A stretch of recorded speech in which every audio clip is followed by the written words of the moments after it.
बिघन विनाशन सोय। एक ओंकार सतगुरु जय प्रसाद सच होए।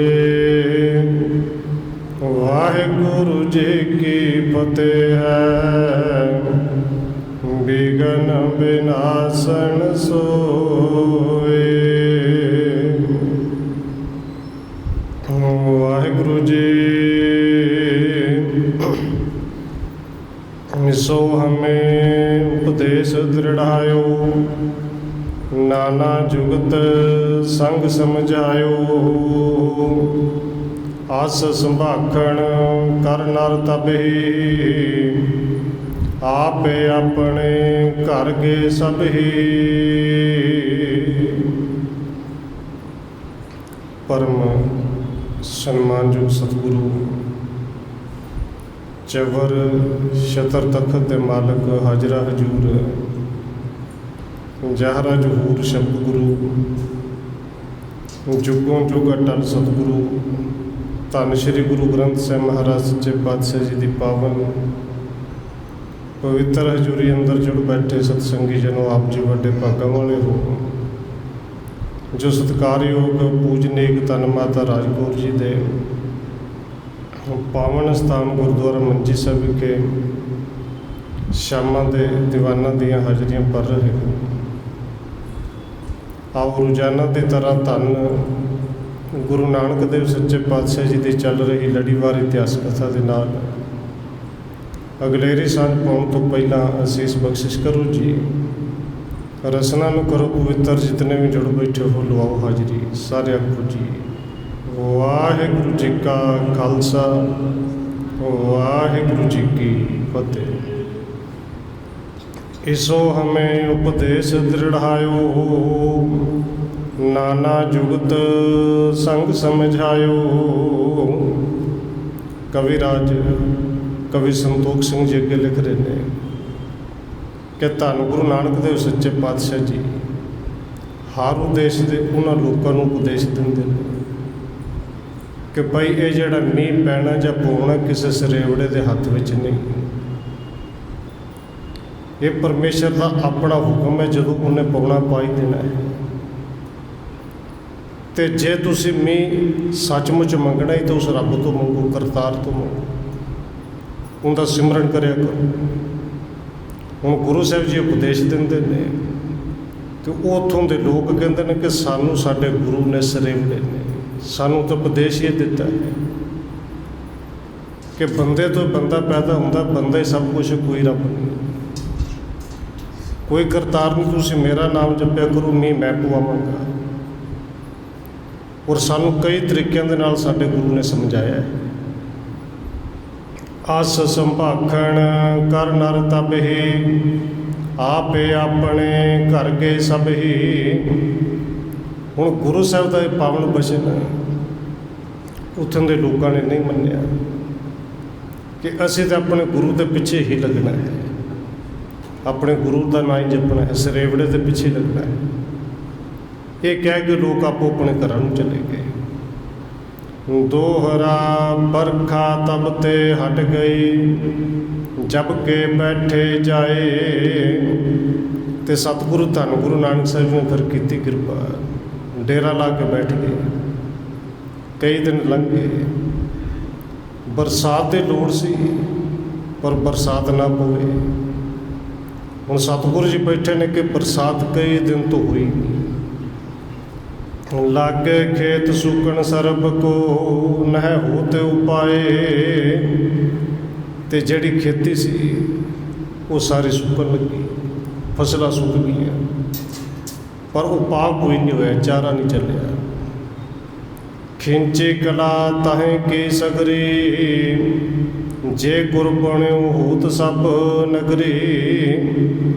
तो कवि संतोख सिंह जी लिखते हैं जेड़ा ये सरेवड़ा सारे नगर का गुरु बनया बैठा सी ना, इहदे कोल कुछ ताकत सन, रिद्धियां सिद्धियां सन।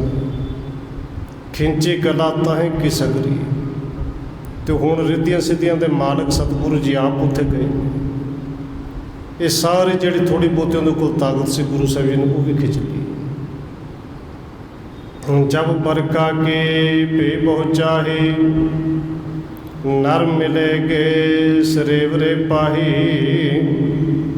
ਹੁਣ ਜਦੋਂ ਮੀਂਹ ਦੀ ਬਹੁਤੀ ਲੋੜ ਹੈ ਕਿ ਫਸਲ ਬਿਲਕੁਲ ਸੁੱਕਣ ਵਾਲੀ ਹੋ ਗਈ ਹੈ, ਇਹ ਲੋਕ ਉਦੋਂ ਸਾਰੇ ਇਕੱਠੇ ਹੋ ਕੇ ਫਿਰ ਆਪਣੇ ਗੁਰੂ ਉਸ ਸਰੇਵੜੇ ਦੇ ਕੋਲ ਗਏ ਨੇ। ਆਪਣ ਮੰਤਰ ਵਿਦ ਸੰਗ ਉਚਾਰਿਓ, ਮੇਹ ਨਾ ਪਰਾ ਯਤਨ ਕਰ ਹਾਰਿਓ। ਅਤੇ ਜਦੋਂ ਆਪਣੇ ਬਣੇ ਹੋਏ ਗੁਰੂ ਸਰੇਵੜੇ ਨੂੰ ਇਹਨਾਂ ਨੇ ਕਿਹਾ ਹੈ ਕਿ ਕਿਰਪਾ ਕਰੋ ਤੁਹਾਡੇ ਕੋਲ ਆਏ ਮੀਂਹ ਪਵਾ ਦਿਓ, ਔਰ ਹਮੇਸ਼ਾ ਦੀ ਤਰ੍ਹਾਂ ਉਹ ਲੱਗਾ ਜੰਤਰ ਮੰਤਰ ਪੜ੍ਹਨ, ਆਪਣੀਆਂ ਰਿੱਧੀਆਂ ਸਿੱਧੀਆਂ ਨੂੰ ਲੱਗਿਆ ਵਰਤਨ। ਬੜੇ ਯਤਨ ਕੀਤੇ ਪਰ ਮੀਂਹ ਨਹੀਂ ਪਿਆ। ਭਏ ਨਿਰਾਸ਼ ਲੋਕ ਘਰ ਆਏ, ਔਰ ਚਿੰਤਾ ਤੁਰ ਦੁੱਖ ਕੋ ਪਾਏ। ਲੋਕ ਸਾਰਾ ਦਿਨ ਬੈਠ ਕੇ ਦੁਖੀ ਹੋ ਕੇ ਚਿੰਤਾ ਦੇ ਵਿੱਚ ਵਾਪਸ ਘਰ ਆ ਗਏ ਕਿ ਮੀਂਹ ਤਾਂ ਇਸ ਵਾਰੀ ਪਿਆ ਹੀ ਨਹੀਂ, ਸਾਡੇ ਗੁਰੂ ਦੇ ਜੰਤਰ ਮੰਤਰ ਵੀ ਕੋਈ ਨਹੀਂ ਚੱਲੇ। ਕਿਤਕ ਜੇ ਬੈਠੇ ਗੁਰ ਟਿਕ ਆਈ, 300 ਬੂਜਤ ਗਿਰਾ ਅਲਾਈ। ਉਹਦੇ ਜੰਤਰ ਮੰਤਰ ਚੱਲਣ ਵੀ ਕਿੱਥੇ। ਕਵੀ ਰਾਜ ਲਿਖਦੇ ਨੇ ਕਿ ਗੁਰੂ ਸਾਹਿਬ ਜੀ ਨੇ ਕਲਾ ਹੀ ਸਾਰੀ ਖਿੱਚ ਲਈ। ਔਰ ਧੰਨ ਗੁਰੂ ਨਾਨਕ ਸਾਹਿਬ ਸੱਚੇ ਪਾਤਸ਼ਾਹ ਦੇ ਜੀਵਨ ਵਿੱਚ ਇੱਕ ਸਾਖੀ ਹੋਰ ਆਪਾਂ ਸੁਣਦੇ ਹਾਂ ਕਿ ਜਦੋਂ ਮੀਆਂ ਮਿੱਠੂ ਨੂੰ ਪਤਾ ਲੱਗਦਾ ਹੈ ਕਿ ਗੁਰੂ ਨਾਨਕ ਸਾਹਿਬ ਜੀ ਆਏ ਨੇ, ਅਤੇ ਉਹਨੇ ਤਾੜੀ ਵਜਾ ਕੇ ਆਪਣੇ ਚੇਲਿਆਂ ਨੂੰ ਹੱਸ ਕੇ ਕਿਹਾ ਸੀ ਕਿ ਆ ਰਿਹਾ ਹੈ ਜਗਤ ਗੁਰੂ। ਅਤੇ ਦੇਖੋ ਇਸ ਤਰ੍ਹਾਂ ਨਤਾਰ ਕੇ ਰੱਖ ਦਿਆਂਗੇ ਜਿਵੇਂ ਦੁੱਧ ਉੱਤੋਂ ਮਲਾਈ ਲਾਈ ਦੀ ਹੈ। ਹਾਲੇ ਸਤਿਗੁਰੂ ਜੀ ਆਏ ਨੇ, ਦੂਰ ਬੈਠੇ ਗੁਰੂ ਸਾਹਿਬ ਜੀ ਮੁਸਕਰਾ ਹੋਏ, ਅਤੇ ਇਸ ਮੁਸਕਰਾਹਟ ਨੂੰ ਵੇਖ ਕੇ ਭਾਈ ਮਰਦਾਨਾ ਜੀ ਨੇ ਪੁੱਛਿਆ ਸੀ, ਸਤਿਗੁਰੂ ਜੀ ਇਸ ਮੁਸਕਰਾਹਟ ਦਾ ਕੋਈ ਕਾਰਨ? ਅਤੇ ਸਤਿਗੁਰੂ ਜੀ ਕਹਿੰਦੇ ਨੇ ਬੈਠਾ ਹੋਇਆ ਪੀਰ ਇੱਕ ਗੱਲ ਕਹਿ ਰਿਹਾ ਕਿ ਦੁੱਧ ਦੇ ਉੱਤੋਂ ਜਿਵੇਂ ਮਲਾਈ ਲਾਈ ਤਿਵੇਂ ਨਤਾਰ ਦੇਣਾ। ਇੱਕ ਵਾਰੀ ਪਹੁੰਚ ਤੇ ਲੈਣ ਦੇ, ਅਤੇ ਭਾਈ ਮਰਦਾਨਾ ਜੀ ਕਹਿੰਦੇ ਸਤਿਗੁਰੂ ਜੀ ਫਿਰ ਆਪਾਂ ਕੀ ਕਰਾਂਗੇ? ਅਤੇ ਸਤਿਗੁਰੂ ਜੀ ਕਹਿੰਦੇ ਸੀ ਇਸ ਤਰ੍ਹਾਂ ਨਿਚੋੜ ਦੇਣਾ ਜਿਵੇਂ ਨਿੰਬੂ ਨੂੰ ਨਿਚੋੜ ਦਿੱਤਾ। ਹੁਣ ਦੂਰ ਬੈਠੇ ਨੇ, ਕੇਵਲ ਗੱਲਾਂ ਬਾਤਾਂ ਦੂਰ ਬੈਠੇ ਹੋਈਆਂ ਨੇ, ਅਤੇ ਜਦੋਂ ਇਹ ਬੋਲ ਕੇ ਉਹ ਮੀਆਂ ਮਿੱਠੂ ਜਿਹੜਾ ਨਾ ਉੱਥੋਂ ਹੱਥ ਜੋੜ ਕੇ ਸਿਰ ਝੁਕਾਉਂਦਾ ਹੈ, ਅਤੇ ਆਪਣੇ ਚੇਲਿਆਂ ਨੂੰ ਕਹਿੰਦੇ ਚਲੋ ਜਾ ਕੇ ਮੱਥਾ ਟੇਕੀਏ, ਜਾ ਕੇ ਉਹਨਾਂ ਨੂੰ ਨਮਸਕਾਰ ਕਰੀਏ। ਅਤੇ ਚੇਲੇ ਪੁੱਛਦੇ ਨੇ ਇਹ ਕਿਉਂ? ਹੁਣ ਇਹ ਉੱਚੀਆਂ ਗੱਲਾਂ ਕਰਦੇ ਸੀ ਕਿ ਦੁੱਧ ਤੋਂ ਮਲਾਈ ਜਿਵੇਂ ਲਾਈ ਦੀ ਨਤਾਰ ਦਿਆਂਗੇ। ਅਤੇ ਮੀਆਂ ਮਿੱਠੂ ਕਹਿੰਦਾ ਦੇਖੋ ਦੁੱਧ ਤੋਂ ਮਲਾਈ ਲਾ ਲਈਏ, ਮਲਾਈ ਵੀ ਕੰਮ ਆ ਜਾਂਦੀ ਹੈ, ਅਤੇ ਦੁੱਧ ਵੀ ਸਾਰੇ ਪਾਸੇ ਵਰਤਣ 'ਚ ਕੰਮ ਆ ਜਾਂਦਾ ਹੈ। ਪਰ ਜੇ ਕੋਈ ਨਿੰਬੂ ਨੂੰ ਨਿਚੋੜ ਜੇ, ਨਿਚੜਿਆ ਹੋਇਆ ਨਿੰਬੂ ਛਿਲਕਾ ਕਿਸੇ ਵੀ ਕੰਮ ਦਾ ਨਹੀਂ ਰਹਿੰਦਾ, ਅਤੇ ਜੇ ਉਹਨਾਂ ਸਾਨੂੰ ਨਿਚੋੜ ਦਿੱਤਾ ਤਾਂ ਕਿਸੇ ਕੰਮ ਦੇ ਰਹਿਣਾ ਨਹੀਂ। ਕਿਉਂਕਿ ਉਹ ਜਾਣਦੇ ਨੇ ਜਿਨ੍ਹਾਂ ਦੇ ਕੋਲ ਅਸਲ ਵਿੱਚ ਅੰਦਰ ਦੀ ਸੂਝ ਹੈ। ਹੁਣ ਇਹ ਸਾਰੀਆਂ ਤਾਕਤਾਂ ਗੁਰੂ ਸਾਹਿਬ ਨੇ ਖਿੱਚੀਆਂ, ਲੋਕ ਜਿਹੜੇ ਨੇ ਪਰੇਸ਼ਾਨ ਹੋ ਗਏ ਕਿ ਮੀਂਹ ਨਹੀਂ ਪਿਆ। ਸਾਰੇ ਬੜੇ ਚਿੰਤਾ ਦੇ ਵਿੱਚ ਤੇ ਧੰਨ ਗੁਰੂ ਨਾਨਕ ਸਾਹਿਬ ਦੇ ਕੋਲ ਆਏ ਇਕੱਠੇ ਹੋ ਕੇ। ਐਂਡ ਚਿਹਰੇ ਜਿਹੜੇ ਨੇ ਮੁਰਝਾਏ ਹੋਏ ਤੇ ਨੀਵੀਂ ਪਾ ਕੇ ਜਦੋਂ ਬੈਠੇ ਗੁਰੂ ਸਾਹਿਬ ਜੀ ਪੁੱਛਦੇ ਨੇ ਕਿਉਂ ਚੰਤਾ ਤੁਰ ਤੁਮ ਹੋ ਬੈਸੇ, ਕਹੋ ਕੋ ਕਾਜ ਭਇਓ ਹੈ ਕੈਸੇ। ਅਤੇ ਸਤਿਗੁਰੂ ਜੀ ਨੇ ਬੜੇ ਪਿਆਰ ਦੇ ਨਾਲ ਪੁੱਛਿਆ ਭਾਈ ਬੜੀ ਚਿੰਤਾ ਦੇ ਵਿੱਚ, ਦੱਸੋ ਕੋਈ ਕੰਮ ਮਾੜਾ ਹੋ ਗਿਆ, ਕੋਈ ਕੰਮ ਵਿਗੜ ਗਿਆ, ਇੰਨੀ ਚਿੰਤਾ ਵਿੱਚ ਕਿਉਂ? ਸੁਣ ਬੋਲੇ ਜੇ ਮਨੁੱਜ ਦੁਖਾਰੇ, ਜਲ ਬਿਨ ਸੂਕੇ ਸਿਰਫ ਕਿਦਾਰੇ। ਹੁਣ ਇਹ ਦੁਖੀ ਹੋਏ ਬੈਠੇ ਲੋਕ ਹੱਥ ਜੋੜ ਕੇ ਕਹਿੰਦੇ ਨੇ ਹੈ ਸਤਿਗੁਰੂ ਕਿ ਦੱਸੀਏ ਕਿ ਮੀਂਹ ਪਿਆ ਨਹੀਂ, ਅਤੇ ਜਲ ਤੋਂ ਬਿਨਾਂ ਮੀਂਹ ਤੋਂ ਬਿਨਾਂ ਸਾਰੇ ਖੇਤ ਸੁੱਕ ਗਏ ਨੇ। ਮੇਹ ਦੇਤ ਤੋਂ ਗੁਰੂ ਹਮਾਰਾ, ਅਬ ਕਹਿ ਰਹੇ ਹੋ ਨਾ ਬਰਖਿਓ ਬਾਰਾ। ਕਿ ਇਹ ਮੀਂਹ ਹਰ ਵਾਰੀ ਸਾਡਾ ਗੁਰੂ ਹੀ ਪੂਰਦਾ ਸੀ। ਇਹ ਕਹਿੰਦੇ ਨੇ ਗੁਰੂ ਮੀਂਹ ਦਿੰਦਾ ਸੀ ਸਾਨੂੰ, ਪਰ ਇਸ ਵਾਰੀ ਸਾਡੇ ਗੁਰੂ ਨੇ ਬੜਾ ਕਿਹਾ ਬੱਦਲ, ਅਸੀਂ ਵੀ ਬੜੇ ਤਰਲੇ ਲਏ ਪਰ ਮੀਂਹ ਪਿਆ ਹੀ ਨਹੀਂ। ਇਸ ਪ੍ਰਕਾਰ ਤੇ ਚਿੰਤਾ ਹੋਈ, ਕ੍ਰਿਖ ਕੋ ਹੋਏ ਉਪਾਏ ਨਾ ਕੋਈ। ਕਿਉਂਕਿ ਫਸਲ ਨੂੰ ਪੈਦਾ ਕਰਨ ਲਈ ਹੋਰ ਦੂਸਰਾ ਕੋਈ ਉਪਾਅ ਨਹੀਂ ਸੀ। मीह पैना तो होनी नहीं तो नहीं होनी। ਅਸੀਂ ਇਸੇ ਕਰਕੇ ਦੁਖੀ ਹਾਂ ਕਿ ਜੇ ਫਸਲ ਨਾ ਹੋਈ ਤਾਂ ਖਾਵਾਂਗੇ ਕਿੱਥੋਂ। ਸਿਰੇ ਗੁਰ ਕਹੈ ਸਿਮਰੋ ਸਤਨਾਮੂ, ਤਿਹੋਂ ਲੋਕ ਮਹਿ ਆਵੈ ਕਾਮੂ। ਸਤਿਗੁਰੂ ਕਹਿੰਦੇ ਭਾਈ ਮੀਂਹ ਵੀ ਪੈ ਜਾਏਗਾ। ਅਤੇ ਕੇਵਲ ਛੋਟੀਆਂ ਛੋਟੀਆਂ ਦਾਤਾਂ ਨਹੀਂ, ਉਹ ਜਿਹੜਾ ਦਾਤਾ ਸਭ ਨੂੰ ਦੇਣ ਵਾਲਾ ਹੈ ਨਾ, ਉਹਨੂੰ ਸਿਮਰੋ। ਸਿਮਰੋ ਸਤਨਾਮ ਸਿਮਰੋ। ਕੇਵਲ ਇਸ ਲੋਕ ਦੇ ਵਿੱਚ ਨਹੀਂ, ਪਰਲੋਕ ਦੇ ਵਿੱਚ ਵੀ ਉਹ ਕੰਮ ਹੁੰਦਾ ਹੈ। ਦੋਹਾਂ ਲੋਕ ਮੈਂ ਆਵੈ ਕੰਮ, ਮਾਤ ਲੋਕ ਵਿੱਚ ਵੀ ਅਤੇ ਪਰਲੋਕ 'ਚ ਵੀ ਕੰਮ ਹੁੰਦਾ ਹੈ। ਤਜ ਸਰੇਵਰੇ ਕੀ ਅਬ ਸੇਵਾ, ਜਾਚੋ ਏਕ ਓਂਕਾਰ ਅਭੇਵਾ। ਸਤਿਗੁਰੂ ਜੀ ਕਹਿੰਦੇ ਭਾਈ ਛੱਡੋ ਇਸ ਸਰੇਵੜੇ ਦੀ ਸੇਵਾ। ਇਹ ਸਰੇਵੜੇ ਦੇ ਹੱਥ ਵਿੱਚ ਕੁਝ ਨਹੀਂ ਜੇ। ਇਹਨਾਂ ਨੂੰ ਤੇ ਆਪ ਨਰਕਾਂ ਵਿੱਚ ਵੀ ਢੋਈ ਨਹੀਂ ਮਿਲਣੀ, ਅਤੇ ਤੁਹਾਨੂੰ ਕਿੱਥੋਂ, ਤੁਹਾਡਾ ਕਿੱਥੋਂ ਸਵਾਰ ਦੇਣਾ। ਉਸ ਪ੍ਰਭੂ ਤੋਂ ਸਭ ਕੁਛ ਮਿਲਦਾ। ਸਿਮਰਨ ਕਰੋ ਜੋ ਮੰਗੋਗੇ, ਕੇਵਲ ਮੀਂਹ ਨਹੀਂ। ਜਾਚੋ ਏਕ ਓਂਕਾਰ ਭੇਵਾ, ਜੇ ਮੰਗਣਾ ਤਾਂ ਉਹਦੇ ਤੋਂ ਮੰਗੋ। ਅਤੇ ਕੇਵਲ ਇਕੱਲਾ ਮੀਂਹ ਨਹੀਂ, ਗੁਰੂ ਸਾਹਿਬ ਜੀ ਕਹਿੰਦੇ ਨੇ ਚਹੁ ਹਿਰਦੇ ਜੋ ਪਾਵੋ ਸੋ, ਬਹੁਰ ਨ ਚਿੰਤਾ ਵਿਆਪੇ ਕੋ। ਜੋ ਚਾਹੋਗੇ ਉਸ ਰੱਬ ਦੇ ਦਰ ਤੋਂ ਜੋ ਕੁਛ ਮਿਲਦਾ ਹੈ। ਅਤੇ ਫਿਰ ਤੁਹਾਨੂੰ ਕਦੇ ਚਿੰਤਾ ਕਰਨ ਦੀ ਲੋੜ ਹੀ ਨਹੀਂ, ਚਿੰਤਾ ਵਿੱਚ ਪਊਗੀ। ਧਰੋ ਅਡੋਲੰ ਸਰਦਾ ਜੇ ਕੇ, ਕਰੋ ਤਿਹਾਵਲ ਅਬ ਬਿਦ ਨਿੱਕੀ। ਸਤਿਗੁਰੂ ਕਹਿੰਦੇ ਨੇ ਭਾਈ ਡੋਲੋ ਨਾ, ਚਿੰਤਾ ਨਾ ਕਰੋ, ਬਸ ਇੱਕ ਵਾਰੀ ਸਰਦਾ ਕਰੋ, ਸਰਦਾ ਧਾਰਨ ਕਰੋ, ਭਰੋਸਾ ਰੱਖੋ। ਅਤੇ ਐਨ ਸੋਹਣੇ ਢੰਗ ਦੇ ਨਾਲ, ਸੁਚਮ ਦੇ ਨਾਲ ਕੜਾ ਪ੍ਰਸ਼ਾਦੀ ਦੇਗ ਤਿਆਰ ਕਰੋ। ਜਬ ਅਰਦਾਸ ਕਰੋਗੇ ਤਾਕੀ, ਬਰਖੇ ਬਰਖਾ ਮਿਤ ਨਹਿ ਜਾਂਕੀ। ਸਤਿਗੁਰੂ ਕਹਿੰਦੇ ਨੇ ਜਦੋਂ ਸਾਰੇ ਜਾਣੇ ਇਕੱਠੇ ਹੋ ਕੇ ਕੜਾ ਪ੍ਰਸ਼ਾਦੀ ਦੇਗ ਤਿਆਰ ਕਰਕੇ ਉਸ ਪਰਮੇਸ਼ਰ ਦੇ ਚਰਨਾਂ ਵਿੱਚ ਅਰਦਾਸ ਕਰੋਗੇ ਨਾ, ਅਤੇ ਮੀਂਹ ਵੀ ਪਏਗਾ, ਔਰ ਭਰ ਕੇ ਪਏਗਾ। ਜਿੰਨਾ ਚਾਹੀਦਾ ਓਨਾ ਪਏਗਾ। ਔਰ ਧੰਨ ਗੁਰੂ ਨਾਨਕ ਸਾਹਿਬ ਸੱਚੇ ਪਾਤਸ਼ਾਹ ਜੀ ਨੇ ਕਿਤੇ ਵੀ ਜਾ ਕੇ ਇਹ ਨਹੀਂ ਕਿਹਾ ਕਿ ਮੇਰਾ ਨਾਮ ਜਪੋ, ਕਿਤੇ ਵੀ ਜਾ ਕੇ ਇਹ ਨਹੀਂ ਕਿਹਾ ਕਿ ਮੈਨੂੰ ਨਮਸਕਾਰ ਕਰੋ। ਉਪਦੇਸ਼ ਜਿੱਥੇ ਵੀ ਦਿੱਤਾ ਉਸ ਏਕ ਓਂਕਾਰ ਦੇ ਚਰਨਾਂ 'ਚ ਕਹਿੰਦੇ ਅਰਦਾਸ ਕਰੋ। ਇਹ ਬਿਦ ਸੁਣ ਕੇ ਗੁਰੂ ਸਮੀਪਾ, ਨਰ ਚਲ ਗਏ ਨਿਕਟ ਅਵ ਨਿਭਾ। ਅਤੇ ਲੋਕ ਉਦੋਂ ਦੇ ਭੋਲੇ ਵੀ ਬਹੁਤੇ ਸਨ, ਔਰ ਫਿਰ ਰਾਜੇ ਮਹਾਰਾਜਿਆਂ ਦਾ ਡਰ ਵੀ ਰੱਖਦੇ ਸਨ। ਕੋਈ ਵੀ ਕੰਮ ਕਰਨਾ, ਇੱਥੋਂ ਤੱਕ ਕਿ ਧਰਮ ਦਾ ਕੰਮ ਕਰਨਾ, ਕਿਸੇ ਨੂੰ ਗੁਰੂ ਬਣਾਉਣਾ ਹੈ, ਅਤੇ ਉਹ ਵੀ ਰਾਜੇ ਤੋਂ ਪੁੱਛਦੇ ਸਨ ਬਣਾ ਲਈਏ ਕਿ ਨਾ। ਇਹ ਸਾਰੇ ਇਕੱਠੇ ਹੋ ਕੇ ਰਾਜੇ ਦੇ ਕੋਲ ਗਏ। ਸਰਬ ਬ੍ਰਿਤਾਂਤ ਤਬੇ ਕਹਿ ਦੀਨਾ, ਹਿਤ ਸੋ ਮਿਲੇ ਤਿਹਾਵਲ ਕੀਨਾ। ਇਹਨਾਂ ਲੋਕਾਂ ਨੇ ਰਾਜੇ ਨੂੰ ਸਾਰੀ ਜਾ ਕੇ ਕਹਾਣੀ ਸੁਣਾਈ ਕਿ ਕੋਈ ਸੰਤ ਮਹਾਂਪੁਰਸ਼ ਆਏ ਨੇ। ਉਹ ਕਹਿੰਦੇ ਨੇ ਕੜਾਹ ਪ੍ਰਸ਼ਾਦ ਬਣਾਓ, ਸਾਰੇ ਮਿਲ ਕੇ ਰੱਬ ਦੇ ਅੱਗੇ ਅਰਦਾਸ ਕਰੋ, ਮੀਂਹ ਵੀ ਪੈ ਜਾਏਗਾ। ਇਹ ਸੁਣ ਕੇ ਜਿਹੜਾ ਰਾਜਾ ਹੈ ਨਾ, ਉਹ ਬੜੇ ਪ੍ਰੇਮ ਦੇ ਵਿੱਚ ਆਇਆ, ਅਤੇ ਬਹੁਤ ਵੱਡੀ ਮਾਤਰਾ ਦੇ ਵਿੱਚ ਜਿਹੜਾ ਸਾਰਾ ਨਗਰ ਰੱਜ ਰੱਜ ਕੇ ਛਕੇ ਇਹਨਾਂ ਕੜਾਹ ਪ੍ਰਸ਼ਾਦ ਤਿਆਰ ਕੀਤਾ। ਕੀ ਅਰਦਾਸ ਜਪੈ ਕਰ ਜੋਰੀ, ਤਬ ਹੀ ਉੱਠੀ ਕਟਾ ਕਣ ਘੂਰੀ। ਅਤੇ ਸਾਰਿਆਂ ਨੇ ਮਿਲ ਕੇ ਜਦੋਂ ਫਿਰ ਅਰਦਾਸ ਕੀਤੀ, ਔਰ ਮੈਂ ਬੇਨਤੀ ਕਈ ਵਾਰੀ ਕਰਾਂ, ਅਰਦਾਸ ਇਹ ਜਿਹੜੀ ਅੱਜ ਸਾਡੀ ਮਰਿਆਦਾ, ਉਦੋਂ ਇਹ ਨਹੀਂ ਸੀ। ਔਰ ਉਹਨਾਂ ਨੂੰ ਤਾਂ ਪਤਾ ਵੀ ਨਹੀਂ ਸੀ ਅਰਦਾਸ ਕਹਿੰਦੇ ਕਿਹਨੂੰ ਹੈ। ਬਸ ਕੇਵਲ ਦੋ ਸ਼ਬਦ ਉਹਨਾਂ ਕਹੇ ਹੋਣਗੇ ਕਿ ਹੇ ਕਰਤਾਰ ਕਿਰਪਾ ਕਰੋ ਮੀਂਹ ਪਾਓ। ਸਤਿਗੁਰੂ ਜੀ ਨੇ ਕਿਰਪਾ ਕੀਤੀ, ਬਸ ਅਰਦਾਸ ਉਹਨਾਂ ਨੇ ਕੀਤੀ ਹੋਈ, ਅਤੇ ਉਸੇ ਵੇਲੇ ਜਿਹੜੀ ਘਟਾ ਛਾ ਗਈ, ਬੱਦਲ ਆ ਗਏ। ਬਾਰ ਧਰਾ ਪਰ ਪਰਿਓ ਵਿਸਾਲਾ, ਹਰਖ ਪਇਓ ਸਭ ਕੋ ਤਿਹ ਕਾਲਾ। ਅਤੇ ਇੰਨੀ ਭਾਰੀ ਵਰਖਾ ਹੋਈ, ਸਾਰੇ ਲੋਕ ਉਸ ਵੇਲੇ ਬੜੇ ਖੁਸ਼ ਹੋਏ। ਸੁੱਕਦੀਆਂ ਹੋਈਆਂ ਖੇਤੀਆਂ ਜਿਹੜੀਆਂ ਹਰੀਆਂ ਭਰੀਆਂ ਹੋ ਗਈਆਂ। ਭੂਪ ਪ੍ਰਜਾਯੁਤ ਗੁਰੂ ਆਗਾਰੀ, ਆਏ ਨਮੋ ਕੀਓ ਬਿਨੇ ਉਚਾਰੀ। ਅਤੇ ਉੱਥੋਂ ਦਾ ਜਿਹੜਾ ਰਾਜਾ ਹੈ, ਫਿਰ ਉਹ ਕਹਿੰਦਾ ਭਾਈ ਇਵੇਂ ਦੇ ਮਹਾਂਪੁਰਸ਼ ਕਿਹੜੇ ਨੇ ਭਾਈ, ਕਿ ਜਿਨ੍ਹਾਂ ਨੇ ਕਿਹਾ ਅਤੇ ਜੋ ਕਿਹਾ ਉਹ ਸੱਚ ਹੋ ਗਿਆ। ਫਿਰ ਉਹਨਾਂ ਦੇ ਦਰਸ਼ਨ ਕਰਨੇ ਚਾਹੀਦੇ ਨੇ। ਇਹ ਰਾਜਾ ਸਣੇ ਪਰਜਾ ਸਤਿਗੁਰੂ ਧੰਨ ਗੁਰੂ ਨਾਨਕ ਦੇਵ ਸੱਚੇ ਪਾਤਸ਼ਾਹ ਦੇ ਚਰਨਾਂ ਵਿੱਚ ਆਏ।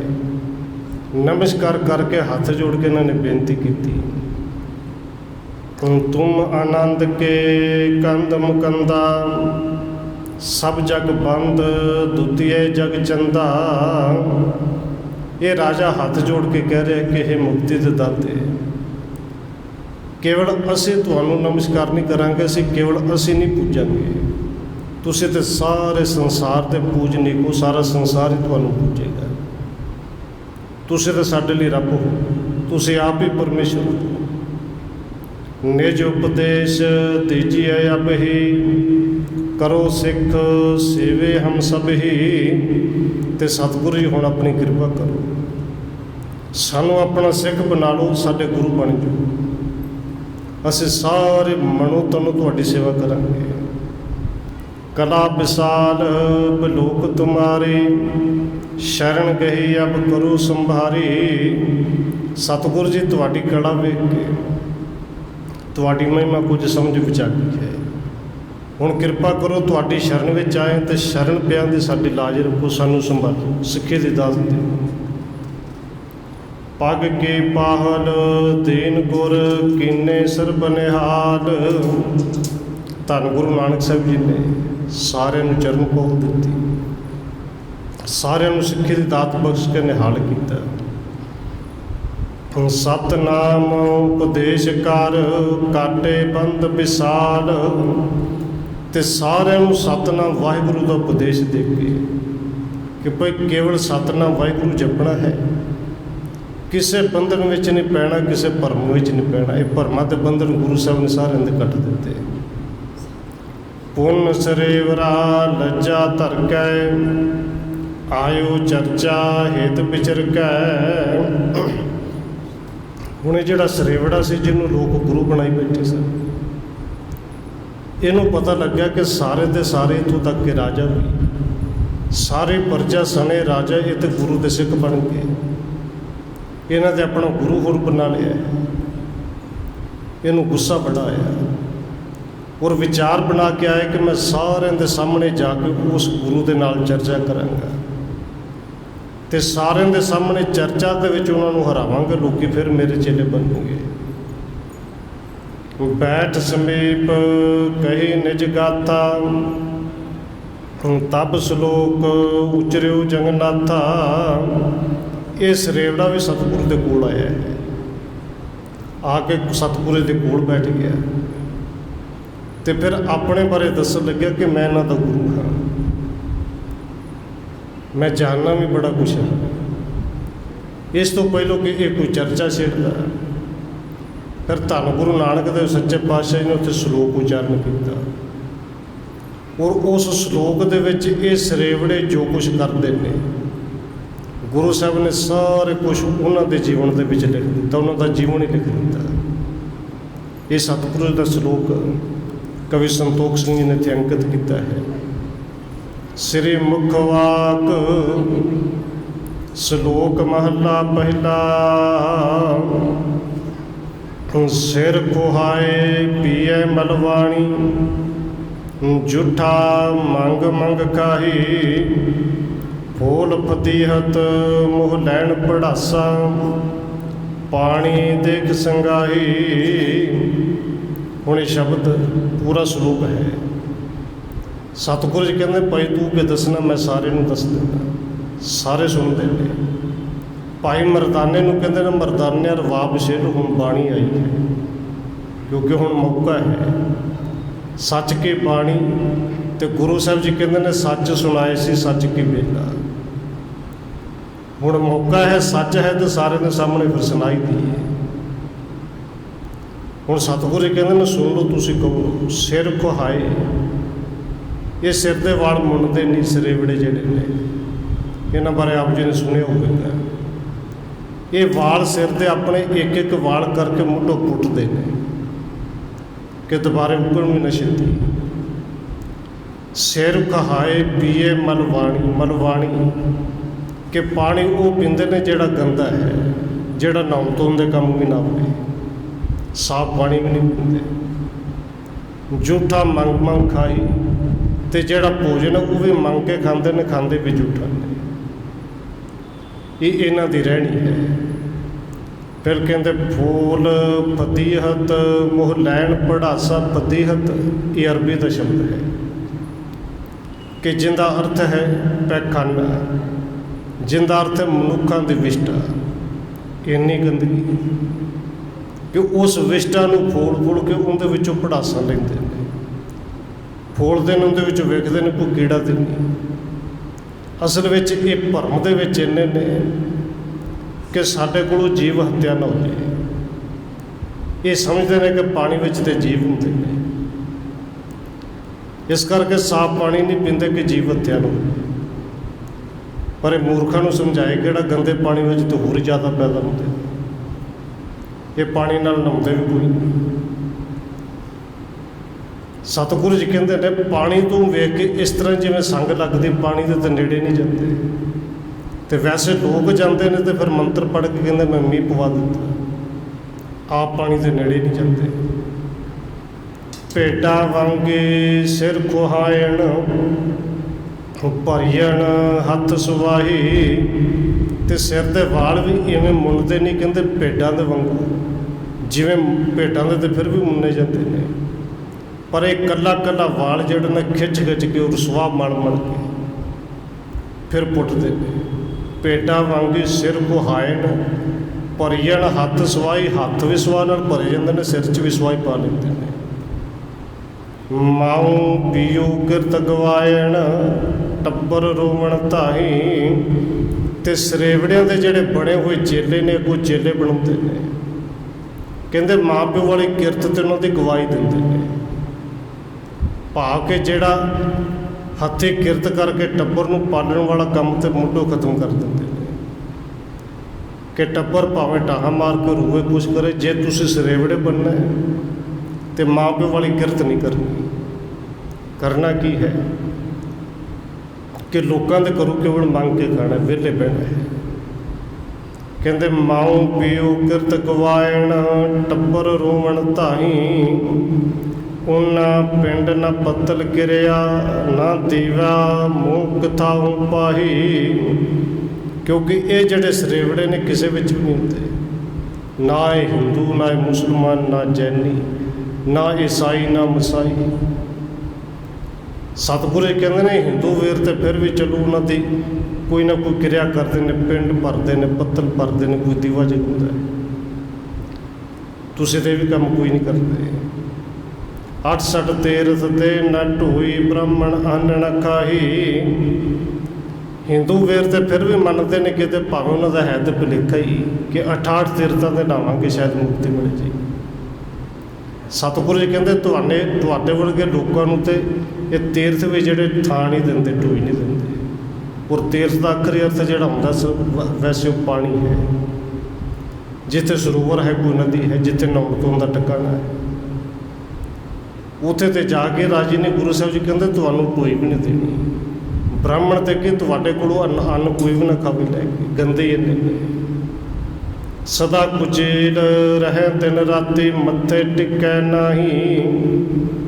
ਕੁਚੇਲ ਦਾ ਅਰਥ ਬਿਲਕੁਲ ਗੰਦ ਦੇ ਵਿੱਚ ਰਹਿੰਦੇ ਨੇ, ਗੰਦੇ ਬਣੇ ਲਿਬੜੇ ਹੋਏ, ਦਿਨ ਰਾਤ ਗੰਦੇ ਕੁਚੇਲ ਬਣ ਕੇ ਰਹਿੰਦੇ ਨੇ। ਨਾ ਕਿਸੇ ਤਰ੍ਹਾਂ ਦੇ ਧਰਮ ਨੂੰ ਮੱਥੇ ਤੇ ਨਾ ਟਿੱਕਾ ਲਾਉਂਦੇ ਨੇ, ਨਾ ਧਰਮ ਕਰਮ ਕੋ ਕਰਦੇ ਨੇ। ਚੁੰਡੀ ਪਾਏ ਬਹਿਣ ਨਿਤ ਮਰਨਾ, ਧੜ ਤੇ ਪਾਣ ਨਾ ਜਾਹੀ। ਚੁੰਡੀ ਪਾਏ ਬਹਿਣ ਨਿਤ ਮਰਨਾ। ਚੁੰਡੀ ਦਾ ਅਰਥ ਹੁੰਦਾ ਕਿ ਸਿਰ ਝੁਕਾ ਕੇ ਬੈਠੇ ਰਹਿਣਾ, ਕਿ ਜਿਵੇਂ ਕਿ ਕੋਈ ਮਰ ਗਿਆ ਹੋਵੇ ਨਾ ਤੇ ਮਰਨੇ ਤੇ ਅਫਸੋਸ ਕਰਨ ਗਏ ਹੁਣ, ਬਸ ਹਰ ਵੇਲੇ ਨੀਵੀਂ ਪਾ ਕੇ ਬੈਠੇ ਰਹਿਣਾ ਹੈ। ਧੜ ਦੇ ਪਾਣ ਨਾ ਜਾਹੀ, ਕਿਸੇ ਉਹ ਸਭਾ ਦੇ ਵਿੱਚ ਨਹੀਂ ਜਾਂਦੇ, ਕਿਸੇ ਸੰਗਤ ਵਿੱਚ ਨਹੀਂ ਜਾਂਦੇ, ਕਿਸੇ ਪਰੇ ਪੰਚਾਇਤ ਵਿੱਚ ਨਹੀਂ ਜਾਂਦੇ, ਕੇਵਲ ਨੀਵੀਂ ਪਾ ਕੇ ਬੈਠੇ ਰਹਿੰਦੇ ਨੇ, ਹਰ ਵੇਲੇ ਜਿਵੇਂ ਸੋਗ ਹੀ ਮਨਾ ਰਹੇ ਨੇ। ਲੱਗੇ ਕਾਸੇ ਹੱਥੇ ਫੁੰਮਣ ਅੱਗੋਂ ਪਿੱਛੇ ਜਾਹੀ। ਤੇ ਇਹਨਾਂ ਦਾ ਜਿਹੜਾ ਪਹਿਰਾਵਾ ਪਤਾ ਕਿਵੇਂ ਦਾ, ਇਹਨਾਂ ਨੇ ਕਾਸੇ ਕਹਿੰਦੇ ਨੇ ਪਿਆਲੇ, ਉਹ ਆਪਣੇ ਲੱਕ ਦੇ ਨਾਲ ਬੰਨੇ ਹੁੰਦੇ ਨੇ, ਹੱਥ ਦੇ ਵਿੱਚ ਕੋਈ ਫੁੰਮਣ 'ਚ ਫੜੇ ਹੁੰਦੇ ਨੇ। ਫਿਰ ਅੱਗੋਂ ਪਿੱਛੇ ਜਾਹੀ ਭਾਵ ਕੇ ਜਿੱਧਰ ਵੀ ਜਾਂਦੇ ਨੇ ਲਾਈਨ ਬਣਾ ਕੇ ਜਾਂਦੇ ਨੇ। ਤੇ ਲਾਈਨ ਬਣਾ ਕੇ ਤੁਰਦੇ ਇਸ ਕਰਕੇ ਨੇ ਕਿ ਸਾਡੇ ਤੋਂ ਜੀਵ ਹੱਤਿਆ ਨਾ ਹੋ ਜੇ। ਇੱਕ ਅੱਗੇ ਚੱਲੇਗਾ, ਵੇਖ ਵੇਖ ਕੇ ਚੱਲੇਗਾ, ਥੱਲੇ ਕੋਈ ਕੀੜਾ ਨਾ ਜੇ, ਕੋਈ ਕੀੜੀ ਨਾ ਮਰ ਜੇ, ਬਾਕੀਆਂ ਨੇ ਪਿੱਛੇ ਪਿੱਛੇ ਚੱਲੀ ਜਾਣਾ। ਨਾ ਹੋਏ ਜੋਗੀ ਨਾ ਹੋਏ ਜੰਗਮ ਨਾ ਹੋਏ ਕਾਜੀ ਮੁੱਲਾ। ਤੇ ਸਤਿਗੁਰੂ ਜੀ ਅਰਥ ਕਰ ਕਰਕੇ ਸਮਝਾਉਂਦੇ ਨੇ, ਲੋਕੋ ਤੁਸੀਂ ਵੀ ਸੁਣੋ। ਕਹਿੰਦੇ ਜਿਨ੍ਹਾਂ ਦੇ ਪਿੱਛੇ ਤੁਸੀਂ ਲੱਗੇ ਜੇ ਨਾ ਤੇ ਜੋਗੀ ਨੇ, ਇਹ ਕਿਸੇ ਮੱਤ ਵਿੱਚ ਵੀ ਨਹੀਂ ਹੁੰਦੇ, ਨਾ ਇਹ ਜੰਗਮ ਨੇ। ਤੇ ਜੰਗਮ ਕਹਿੰਦੇ ਨੇ ਜਿਹੜੇ ਸ਼ਿਵ ਜੀ ਦੇ ਉਪਾਸਕ ਹੁੰਦੇ ਨੇ, ਉਹ ਜਿਹੜੇ ਟੱਲੀਆਂ ਜਿਹੇ ਵਜਾ ਕੇ ਘਰਾਂ 'ਚੋਂ ਕਈ ਵਾਰੀ ਮੰਗਦੇ ਨੇ, ਉਹਨਾਂ ਨੇ ਸਿਰ ਉੱਤੇ ਖੰਭ ਜਿਹੇ ਲਾਏ ਹੁੰਦੇ ਨੇ ਹੋਰ ਤਰ੍ਹਾਂ ਦੇ। ਕਹਿੰਦੇ ਨਾ ਇਹ ਜੋਗੀ ਨੇ, ਨਾ ਜੰਗਮ ਨੇ, ਨਾ ਇਹ ਕਾਜੀ ਨੇ, ਨਾ ਮੁੱਲੇ, ਕਿਸੇ ਮੱਤ ਵਿੱਚ ਵੀ ਨਹੀਂ ਹੁੰਦੇ, ਕਿਸੇ ਨੂੰ ਨਹੀਂ ਮੰਨਦੇ। ਦੈਵ ਕੋਏ ਫਿਰੇ ਵਗੁੱਤੇ ਫਿੱਟਾ ਵੱਤੇ ਗੱਲਾਂ। ਦਈ ਦਾ ਅਰਥ ਹੈ ਪਰਿਪੂਰਨ ਪਰਮਾਤਮਾ। ਵਿਗੋਏ ਤਾਂ ਪਰਮਾਤਮਾ ਵੱਲੋਂ ਖੁੰਝੇ ਹੋਏ, ਫਿਰੇ ਵਗੁੱਤੇ ਕਿ ਪਰਮਾਤਮਾ ਵੱਲੋਂ ਭੁੱਲੇ ਹੋਏ, ਫਿਟਕੇ ਹੋਏ। ਫਿੱਟਾਂ ਦਾ ਭਾਵ ਜਿਹਨੂੰ ਲਾਹਣ ਤਾਂ ਪੈਂਦੀ ਹੈ। ਤੇ ਵੱਤੇ ਗੱਲਾਂ ਦਾ ਅਰਥ ਹੈ ਕਿ ਜਿਵੇਂ ਕਿਹਾ ਜਾਂਦਾ ਕਿ ਪੂਰੇ ਦਾ ਪੂਰਾ ਟੱਬਰ ਹੀ ਸਾਰਾ ਲਾਣਾ ਹੈ। ਜਿੰਨੇ ਸਰੇਵੜੇ ਬਣੇ ਨੇ ਸਾਰੇ ਰੱਬ ਵੱਲੋਂ ਭੁੱਲੇ ਹੋਏ ਤੇ ਫਿਟਕਾਰੇ ਖਾਂਦੇ ਫਿਰਦੇ ਨੇ। ਜੀਆਂ ਮਾਰ ਜਵਾਲੇ ਸੋਈ ਅਵਰ ਨ ਕੋਈ ਰੱਖਾ। ਉੱਥੇ ਸਤਿਗੁਰੂ ਜੀ ਸਰੇਵੜੇ ਨੂੰ ਸਮਝਾਉਂਦੇ ਨੇ, ਭਾਈ ਇਸ ਭਰਮ ਵਿੱਚ ਕਿਉਂ ਪੈਂਦੇ ਹੋ? ਜੀਆਂ ਮਾਰ ਜਵਾਲੇ ਸੋਈ, ਜੀਆਂ ਨੂੰ ਮਾਰਨ ਵਾਲਾ ਵੀ ਉਹੀ ਹੈ ਤੇ ਜੀਆਂ ਨੂੰ ਰੱਖਣ ਵਾਲਾ ਵੀ ਉਹ ਹੈ। ਤੇ ਜੇ ਉਹ ਰੱਖਣ ਵੱਲ ਆ ਜਾਵੇ, ਰੱਖਣ ਵਾਲਾ ਜਦੋਂ ਉਹ ਹੋਵੇ, ਦੁਨੀਆ ਦੇ ਕੋਈ ਤਾਕਤ ਮਾਰ ਨਹੀਂ ਸਕਦੀ। ਤੇ ਜਦੋਂ ਉਹਨੇ ਕਿਸੇ ਨੂੰ ਮਾਰਨਾ, ਕੋਈ ਤਾਕਤ ਬਚਾ ਨਹੀਂ ਸਕਦੀ। ਭਾਈ ਤੁਹਾਡੇ ਸਾਡੇ ਹੱਥ ਵਿੱਚ ਕੁਝ ਨਹੀਂ। ਅਵਰ ਨਾ ਕੋਈ ਰੱਖਿਆ, ਕੋਈ ਰੱਖ ਹੀ ਨਹੀਂ ਸਕਦਾ ਜਦੋਂ ਉਹ ਮਾਰਨ ਤੇ ਆ ਜਾਏ। ਤਾਨੋ ਤੈ ਇਸ਼ਨਾਨੋ ਵੰਜੇ ਭਸ ਪਈ ਸਿਰ ਖੁੱਥੈ। ਕਹਿੰਦੇ ਭਾਈ ਤੁਸੀਂ ਦਾਣ ਵਾਲੇ ਪਾਸੋਂ ਵੀ ਖੁੰਝ ਗਏ, ਕਿਉਂਕਿ ਦਾਨ ਕਰਨਾ ਤੇ ਤੁਸੀਂ ਤੇ ਘਰਾਂ 'ਚ ਝੂਠੀ ਰੋਟੀ ਮੰਗ ਕੇ ਖਾਣੀ। ਇਸ਼ਨਾਨ ਦੇ ਤੁਸੀਂ ਨੇੜੇ ਨਹੀਂ ਜਾਂਦੇ, ਪਾਣੀ ਤੋਂ ਤੁਹਾਨੂੰ ਸੰਗ ਲੱਗਦੀ ਹੈ। ਕਹਿੰਦੇ ਪਸ ਪਈ ਸਿਰ ਖੁੱਥੈ, ਤੁਹਾਡੇ ਤੇ ਸਿਰਾਂ ਦੇ ਵਿੱਚ ਕੇਵਲ ਸਵਾਹ ਹੀ ਪੈ ਗਈ। ਸਿਰਾਂ ਦੇ ਵਿੱਚ ਸਵਾਹ ਪਵਾ ਕੇ ਤੁਸੀਂ ਜਿਹੜੇ ਆਪਣੇ ਵਾਲ ਨੇ ਉਹ ਖੁੰਝਾ ਰਹੇ, ਉਹਨਾਂ ਨੂੰ ਪੁੱਟ ਰਹੇ। ਪਾਣੀ ਵਿੱਚੋਂ ਰਤਨ ਉਪੰਨੇ ਮੇਰ ਕੀਆ ਮਾਂਧਾਣੀ। ਗੁਰੂ ਸਾਹਿਬ ਜੀ ਨੇ ਉਦਾਹਰਣ ਦੇ ਕੇ ਸਮਝਾਇਆ, ਭਈ ਜਿਹੜੇ ਪਾਣੀ ਤੋਂ ਤੁਸੀਂ ਇੰਨਾ ਡਰਦੇ ਹੋ, ਪਾਣੀ ਵਿੱਚ ਤਾਂ ਬੜੇ ਕੀਮਤੀ ਰਤਨ ਨੇ, ਪੂਰੇ ਰਤਨ ਹੀ ਨੇ। ਕਿ ਜੇ ਇਹ ਮੰਨਿਆ ਜਾਂਦਾ ਧਰਤੀ ਕੇਵਲ 30% ਹੈ, ਬਾਕੀ 70% ਪਾਣੀ ਹੈ। ਔਰ ਸਰੀਰ ਵੀ ਇਸੇ ਤਰ੍ਹਾਂ ਦਾ ਬਣਿਆ, ਸਾਇੰਸ ਇਹ ਵੀ ਕਹਿੰਦੀ ਹੈ ਕਿ ਇਸ ਸਰੀਰ ਵਿੱਚ ਵੀ 70% ਪਾਣੀ ਹੈ। ਔਰ ਇਸ ਪਾਣੀ ਦੇ ਵਿੱਚ ਤੱਤ ਬੜੇ ਨੇ, ਗੁਣ ਬੜੇ ਨੇ। ਪਾਣੀ ਦੀ ਕਮੀ ਹੋਵੇ ਤਾਂ ਫਿਰ ਕੀ ਕੁਝ ਹੁੰਦਾ ਹੈ, ਇਹ ਸਾਨੂੰ ਵੇਖਣ ਨੂੰ ਮਿਲਦਾ ਹੀ ਹੈ। ਸਤਿਗੁਰੂ ਉਦਾਹਰਨ ਦਿੰਦੇ ਨੇ, ਭਾਈ ਇਹਦੇ ਵਿੱਚ ਤੇ ਬੜੇ ਕੀਮਤੀ ਰਤਨ ਨੇ। ਮੇਰ ਕੀਆ ਮੰਧਾਣੀ, ਤੇ ਇਹ ਕਹਾਵਤ ਮਨੌਤ ਵੀ ਮੰਨੀ ਜਾਂਦੀ ਹੈ ਕਿ ਜਦੋਂ ਦੇਵਤਿਆਂ ਨੇ ਮੇਰੂ ਪਰਬਤ ਨੂੰ ਮੰਧਾਣੀ ਪਾ ਕੇ ਬਣਾ ਕੇ ਸਮੁੰਦਰ 'ਚ ਪਾ ਕੇ ਰਿੜਕਿਆ, ਇਹਦੇ ਵਿੱਚੋਂ ਰਤਨ ਨਿਕਲੇ, ਕੀਮਤੀ ਰਤਨ ਨਿਕਲੇ। ਤੇ ਗੁਰੂ ਸਾਹਿਬ ਜੀ ਕਹਿੰਦੇ ਨੇ ਪਾਣੀ ਤੇ ਆਪਣੇ ਆਪ ਦੇ ਵਿੱਚ ਬੜਾ ਕੀਮਤੀ ਰਤਨ ਹੈ। ਇਸ ਪਾਣੀ ਤੋਂ ਤੁਸੀਂ ਸੰਗਦੇ ਹੋ, ਇਸ ਪਾਣੀ ਤੋਂ ਤੁਸੀਂ ਡਰਦੇ ਹੋ। 68 ਤੀਰਥ ਦੇਵੀ ਤਾਪੇ ਪੂਰਬੀ ਲੱਗੈ ਪਾਣੀ। ਸਤਿਗੁਰੂ ਜੀ ਕਹਿੰਦੇ ਨੇ ਇਹ 68 ਤੀਰਥ ਜਿਹੜੇ ਹਿੰਦੂ ਵੀਰ ਮੰਨਦੇ ਨੇ, ਉਹਨਾਂ ਦੀ ਮਨੌਤ ਹੈ। ਤੇ ਜੇ ਇਹ ਰੱਬ ਨੇ ਪਰਮੇਸ਼ਰ ਨੇ ਥਾਪੇ ਨੇ, ਅਸਲ ਵਿੱਚ ਇਹ ਚੰਗੇ ਇਨਸਾਨਾਂ ਵਾਸਤੇ ਥਾਪੇ ਨੇ। 68 ਤੀਰਥ ਦੇਵੀ ਦੇਵਤਿਆਂ ਵਾਸਤੇ ਥਾਪੇ ਨੇ, ਭਾਵ ਕਿ ਇਹ ਥਾਪੇ ਸਨ ਕਿ ਇਹਨਾਂ ਵਿੱਚ ਨਹਾ ਧੋ ਕੇ ਸਾਫ ਸੁਥਰੇ ਰਹਿਣਾ। ਨਾਏ ਨਿਵਾਜਾ ਨਾਤੇ ਪੂਜਾ, ਨਾਵਨ ਸਦਾ ਸੁਜਾਣੀ। ਸੁਜਾਣੀ ਕਹਿੰਦੇ ਨੇ ਜਿਹੜੇ ਸੋਹਣੀ ਮੱਤ ਵਾਲੇ, ਸੁਜਾਨ ਨੇ, ਸਿਆਣੇ ਨੇ। ਕਹਿੰਦੇ ਨਹਾਏ ਨਿਵਾਜਾ, ਸਤਿਗੁਰੂ ਜੀ ਕਹਿੰਦੇ ਨੇ ਮੁਸਲਮਾਨ ਵੀਰ ਜੇ ਨਿਵਾਜ ਪੜ੍ਹਦੇ ਨੇ, ਨਹਾ ਕੇ ਪੜ੍ਹਦੇ ਨੇ। ਨਾਤੇ ਪੂਜਾ, ਹਿੰਦੂ ਵੀਰ ਜੇ ਪੂਜਾ ਕਰਦੇ ਨੇ, ਨਹਾ ਧੋ ਕੇ ਕਰਦੇ ਨੇ। ਨਾਵਨ ਸਦਾ ਸੁਜਾਣੀ, ਤੇ ਜਿਹੜੇ ਸਿਆਣੇ ਲੋਕ ਨੇ ਉਹ ਸਦਾ ਹੀ ਨਹਾਉਂਦੇ ਨੇ। और गुरु के सिख नूं तो गुरु साहब जी ने हुक्म बाणी दे विच भी कीता है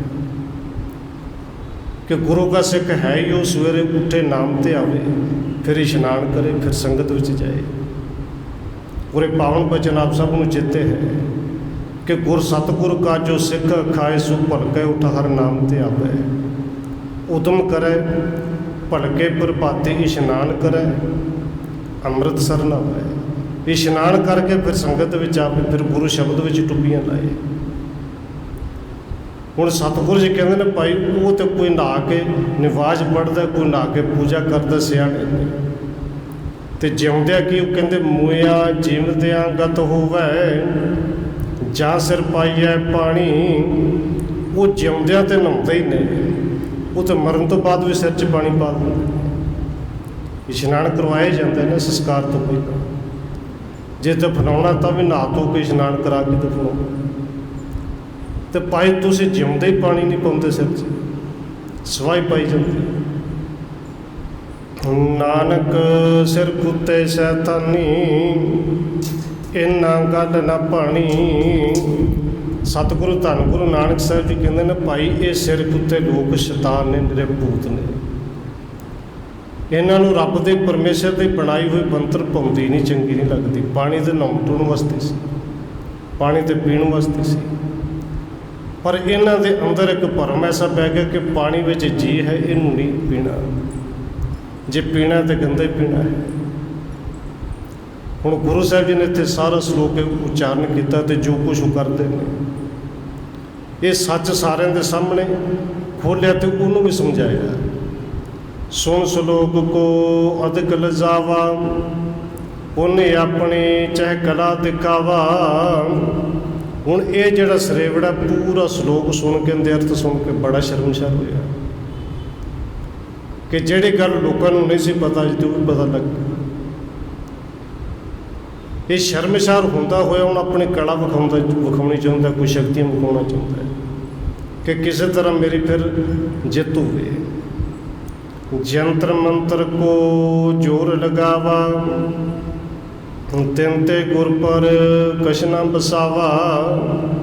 इन्हें बैठे बैठे बड़िया अखां मीट के जंत्र मंत्र पढ़े, बड़ा जोर लाउण दा यतन किया कि किसी तरह गुरु साहब जी डर जाए।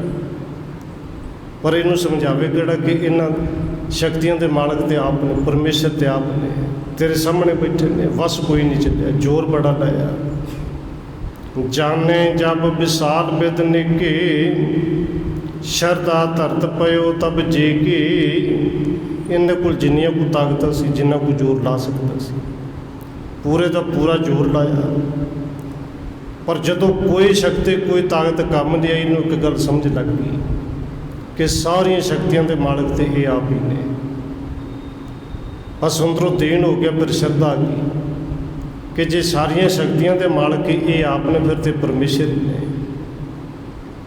नमो करे पग पहुल लेन, पूरब रीत त्याग सब देन। कहते इस सरेवड़े भी नहीं गुरु साहब के चरण फड़ लए ते हथ जोड़ के बेनती की, सतगुरु जी इत्थे नगर के लोगों, हारू पिंड के लोगों तुसीं सिख बनाया है, किरपा करो सिखे की दात मैनू भी दिओ। इन्हें चरण पहुल लई, अपने पिछे जिन्नी भैड़ियां रीतां सन सारियां छड्डियां, सतगुरु के उपदेश नूं जीवन में कमाया। सतगुरु के सिमरन अनुरागा, होए सरल सेवा मह लागा। तो जदों सतगुरु धन गुरु नानक देव जी के उपदेश के मुताबिक इन्हें सिमरन किया, अंदर प्रेम पैदा हो गया, इनका अंदर भी निर्मल हो गया, तो बाहरों जिहड़ा सी तन वो भी इशनान करके निर्मल होया। सतगुरु जी ने कृपा की, धर्मशाला बनवाई। धर्मशाला दे विच कई दिन रह के ते सतगुरु जी ने आप उपदेश दिता। इत्थों के सारे लोगों को सिक्खे की दात गुरु साहब जी ने दी। राजा वो सिख बनया, ये सरेवड़ा आप सिख बनया, और सतगुरु जी इस तरह कृपा करते हुए दीन दुनिया को तारते हुए फिर अगे जाते हैं। इत्थे कविराज ने अध्याय खत्म किया है। अगला अध्याय कल तो नवा अध्याय वो आप शुरू करांगे। सतगुरु जी कृपा करन, हुई भुलों की खिमा। आओ 1-2 मिनट होर रसना के नाल हाजिरी लवाइए, फिर समाप्ति है जी। ਵਾਹਿਗੁਰੂ